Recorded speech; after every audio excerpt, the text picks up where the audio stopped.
আমরা এই মুহূর্তে রয়েছি আজিমগঞ্জ লাইনের ঠিক পাশে যে গেটম্যানের অফিস রয়েছে, সেই গেটম্যানের যে রেলের অফিস রয়েছে সেখানেও কিন্তু একই রকমভাবে ভাঙচুর করা হয়।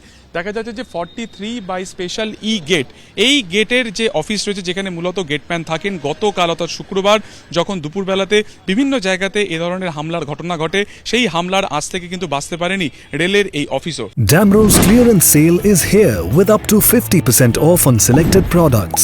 Don't miss out. Visit your nearest Damro showroom now. Damro, internationally trusted furniture. দেখা যাচ্ছে যে বিস্তীর্ণ জায়গা জুড়ে এখানে কিন্তু ভাঙচুর করা হয়েছে।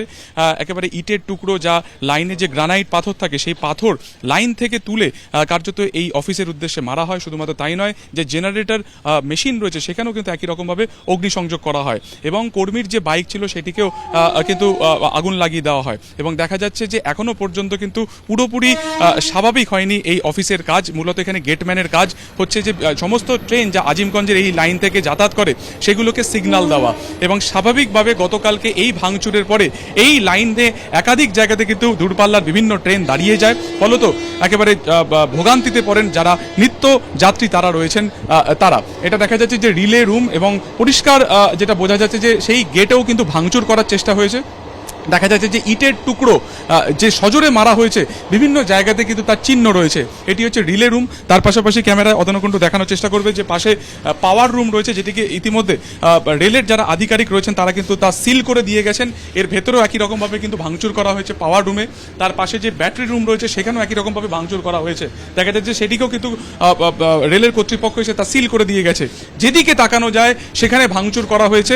দেখা যাচ্ছে রেলিং তা কার্যত উপড়ে নেওয়া হয়েছে এবং বাইরে যে রেল গেট সেটিকেও উপড়ে নেওয়া হয়েছে। পরবর্তীকালে নতুন গেটকে ইনস্টলেশন করা হয়েছে এবং একেবারে তালা ভেঙে যারা বিক্ষোভকারী তারা ভেতরে চলে আসেন এবং গেটম্যানের যে অফিস রয়েছে বা তিনি যেখানে মূলত যেখান থেকে এই গোটা কাজ পরিচালনা করেন সেখানেও একই রকমভাবে কিন্তু ভাঙচুর করা হয়েছে। যে ছবি দেখানোর চেষ্টা করব যে একেবারে ভেতরে ঢুকে ট্রাঙ্ক থেকে শুরু করে সেখানে যে সমস্ত মেশিনপত্র সেগুলোকে ভাঙচুর করা হয়েছে, ওলট পালট করে দেওয়া হয়েছে যাবতীয় জিনিস। এবং একই রকমভাবে কিন্তু এখানে যারা ছিলেন, যে কর্মীরা ছিলেন, তাদেরকেও বেধড়ক মারধর করা হয়। 43 বাই ই স্পেশাল গেট অর্থাৎ আজিমগঞ্জের অন্যতম মেন গেট হচ্ছে বা গেটম্যানের যে অন্যতম অফিস রয়েছে সেটি হচ্ছে কিন্তু এখানে।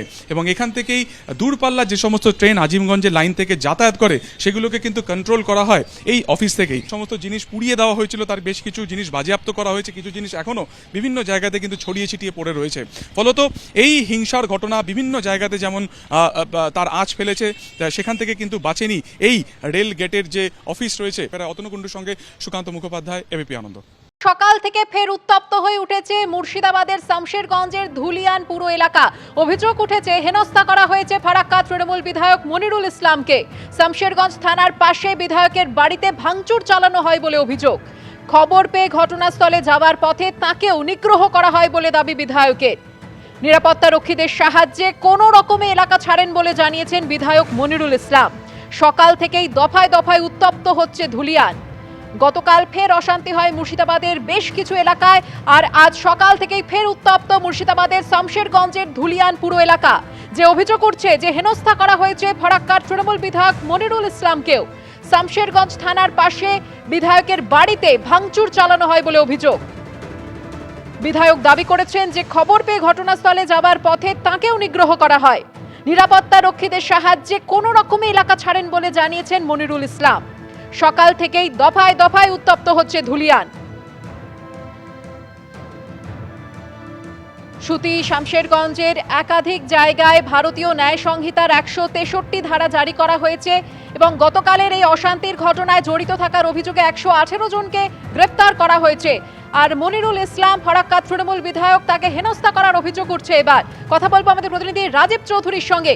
রাজীব, একেবারে মনিরুল ইসলাম ফারাক্কার বিধায়ক, তিনি ধুলিয়ানে থাকেন এবং তিনি যেটা অভিযোগ করছেন শামশেরগঞ্জ থানার পাশে তার যে বাড়ি রয়েছে সেই বাড়িতে তার পরিবারের লোকজন, তার মা ছিলেন, সকালবেলা সেই বাড়ি আক্রান্ত হয়, বাড়ি ভাঙচুর করা হয় এবং তিনি এই খবর পেয়ে তার অন্য একটি বাড়ি ধুলিয়ান শহরের কাছে অন্য একটি বাড়ি থেকে তিনি যখন রওনা দেন, তার অভিযোগ তাকে রাস্তায় আক্রান্ত হতে হয়, হেনস্থা করা হয় তাকে এবং তার নিরাপত্তা রক্ষীরা তাকে কোনো ক্রমে সেখান থেকে বিক্ষোভকারীদের হাত থেকে সে উদ্ধার করে তাকে বাড়িতে নিয়ে আসে।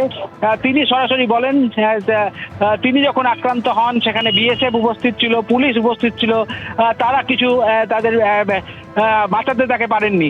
এবং তিনি আরো যেটা অভিযোগ করছেন যে ধুলিয়ান শহরে এই মুহূর্তে নানানভাবে তাণ্ডব চলছে, বিভিন্ন জায়গায় আগুন লাগানোর ঘটনা ঘটছে, বিভিন্ন অশান্তির ঘটনা ঘটছে। দ্রুত পরিস্থিতি যাতে সামাল দেওয়া যায় তার জন্য তিনি আহ্বান জানাচ্ছেন।